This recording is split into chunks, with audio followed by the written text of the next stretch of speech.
जय श्री कृष्ण भक्तजनों, आपको इस वीडियो में बृहस्पतिवार के व्रत की विधि व कथा का वर्णन करने जा रहे हैं।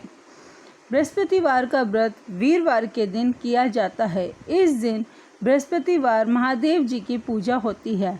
दिन में एक समय ही भोजन किया जाता है। पीले वस्त्र धारण करें, पीले पुष्पों की धारण करें। भोजन भी चने की दाल का होना चाहिए। नमक नहीं खाते हैं। पीले रंग का फूल, चने की दाल, पीले कपड़े तथा पीले चंदन से पूजा करनी चाहिए। पूजन के पश्चात कहानी अवश्य सुननी चाहिए। इस व्रत के करने से बृहस्पति देव जी अति प्रसन्न होते हैं तथा धन और विद्या का लाभ होता है। स्त्रियों के लिए यह वर्ष अति आवश्यक है। इस व्रत में केले का पूजन होता है। बृहस्पतिवार व्रत की कथा। किसी गांव में एक साहूकार रहता था, जिसके घर में अन्न, वस्त्र और धन किसी की कोई कमी नहीं थी, परंतु उसकी स्त्री बहुत ही कृपण थी। किसी भिक्षार्थी को कुछ नहीं देती थी। सारे दिन घर के काम काज में लगी रहती थी। एक समय एक साधु महात्मा बृहस्पतिवार के दिन उसके द्वार पर आए और भिक्षा की याचना की। उसी समय वह घर के आंगन को लीप रही थी। इस कारण साधु महाराज से कहने लगी, महाराज, इस समय तो मैं घर को लीप रही हूँ, आपको कुछ नहीं दे सकती, फिर किसी अवकाश के समय आना। और साधु महात्मा खाली हाथ चले गए। कुछ दिन के पश्चात फिर वही साधु महाराज आए, उसी तरह भिक्षा मांगी। साहूकारनी ने उस समय लड़के को खिला रही थी। कहने लगी, महाराज, मैं क्या करूं, अवकाश ही नहीं है, इसलिए आपको भिक्षा नहीं दे सकी। तीसरी बार महात्मा जी आए तो उन्हें उसी तरह टालना चाहा, परंतु महात्मा कहने लगे, यदि तुमको बिल्कुल ही अवकाश हो जाए तो मुझको भिक्षा दोगी क्या? साहूकारनी कहने लगी, हाँ महाराज, यदि ऐसा हो जाए तो आपकी बड़ी कृपा होगी। साधु महात्मा जी कहने लगे कि अच्छा, मैं एक उपाय बताता हूँ।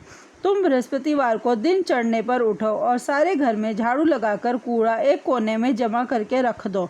घर में चौका इत्यादि मत लगाओ। फिर स्नान आदि करके घर वालों से कह दो उस दिन सब हजामत अवश्य बनाएं। रसोई बनाकर चूल्हे के पीछे रखा करो, सामने कभी न रखो।